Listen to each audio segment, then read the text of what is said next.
E aí, pessoal? Nesta aula vou continuar a tratar do tema da habilitação nas licitações.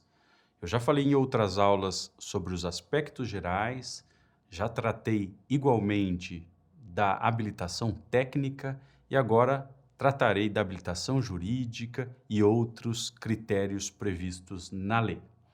A habilitação jurídica, propriamente dita, serve para que o órgão contratante verifique a capacidade de o licitante exercer direitos e assumir obrigações. O licitante, portanto, necessita trazer ao processo de licitação documentos que comprovem a sua existência jurídica e também que comprovem a sua possibilidade de exercer determinadas atividades profissionais.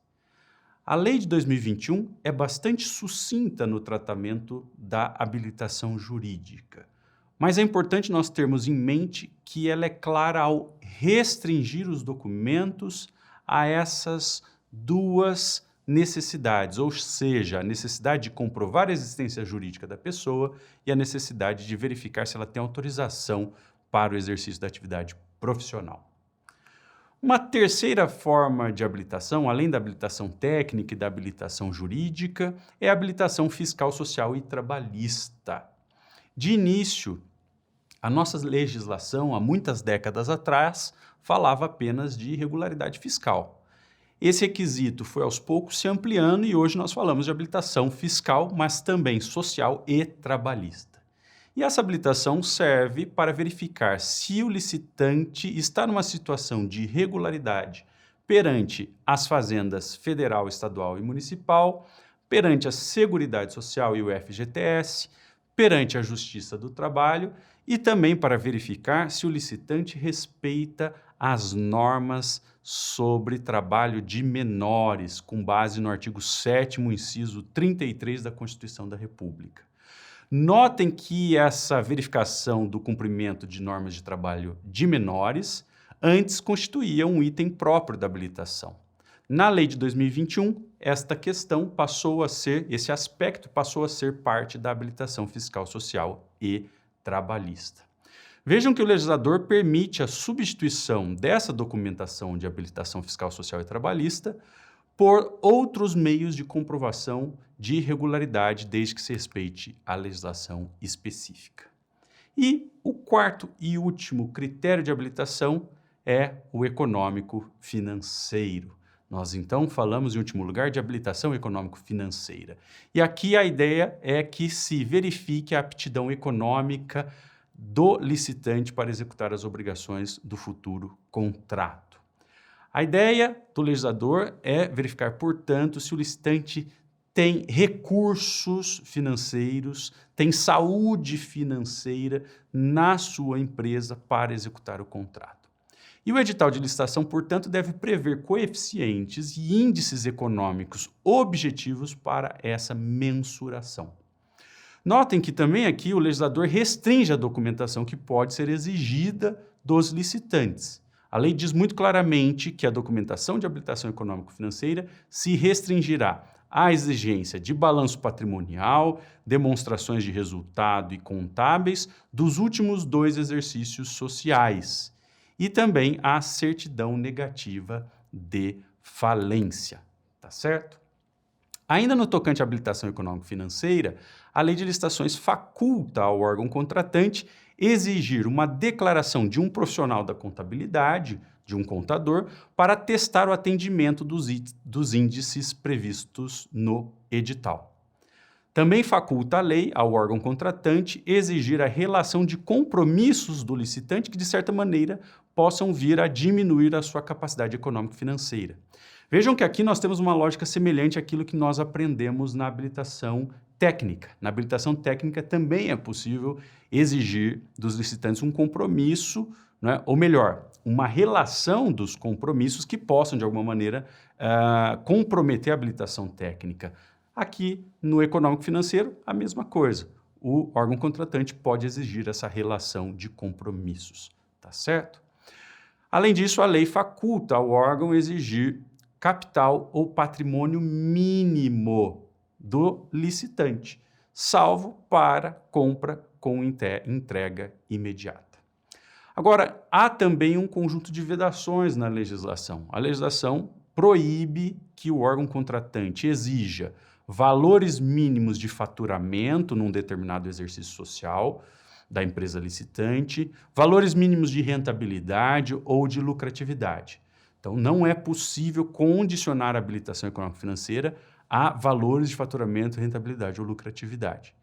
E também veda o legislador que se utilizem na habilitação econômico-financeira índices e valores não usuais para esse tipo de análise, tá certo? Também nesse campo da habilitação econômico-financeira, nós temos algumas regras sobre os consórcios. A legislação admite claramente que os membros de um determinado consórcio somem os seus valores para se atingir a habilitação econômico-financeira. Além disso, a legislação impõe que para os consórcios se eleve de 10% a 30%, então se eleve nessa faixa de 10% a 30%, o valor exigido do licitante. Então vejam, o licitante individual tem um determinado valor exigido para habilitação econômico-financeira no edital, e esse valor determinado para o licitante individual tem que ser acrescido de 10% a 30% a mais para que se faça análise de habilitação econômico-financeira dos consórcios que venham a competir naquela licitação. Essa regra de acréscimo, de elevação dos requisitos econômicos financeiros não se aplica, porém, para consórcios formados por microempresa ou empresa de pequeno porte. Então, vejam, para essas microempresas ou empresas de pequeno porte, vale o mesmo valor que é estabelecido no edital para o licitante individual, tá bom?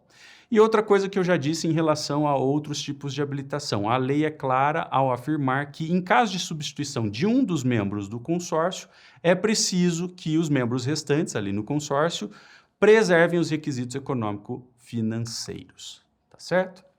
Para fechar, vamos lembrar aqui alguns artigos que estão lá na Lei Complementar 123, que é o Estatuto da Microempresa e da Empresa de Pequeno Porte, e artigos esses que dizem respeito à regularidade fiscal e trabalhista dessas empresas menores.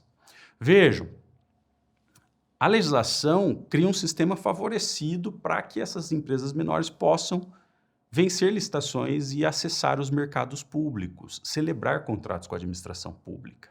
E é por isso que os artigos 42 e 43 da Lei Complementar 123 prevêem que a comprovação da regularidade fiscal e trabalhista por ME, microempresa, ou EPP, empresa de pequeno porte, será feita apenas para a assinatura do contrato, ou seja, no momento de assinatura do contrato, desde que aquela empresa tenha sido declarada vencedora. Isso não impede ou não afasta a exigência de que essas empresas venham a trazer a documentação fiscal e trabalhista anteriormente. Elas têm que trazer a documentação no momento adequado, ainda que essa documentação tenha restrições. O fato da documentação ter restrições de início não é um problema, porque a lei diz claramente que elas podem regularizar a sua situação desde que o façam até o prazo de 5 dias úteis, tá certo? Desde que o façam até o prazo de 5 dias úteis. Então, vejam só, se uma ME ou uma EPP vencer a licitação e tiver restrições de natureza fiscal ou trabalhista, essa empresa terá prazo para regularizar sua situação. Aí, obviamente, se não regularizar sua situação, essa empresa estará sujeita à decadência de seu direito à contratação e também estará sujeita à aplicação da sanção de multa. Tá certo, pessoal? Então, com isso, nós acabamos esse panorama das 4 formas de habilitação que devem ser cumpridas cumulativamente à luz da Lei de Licitações. Um grande abraço.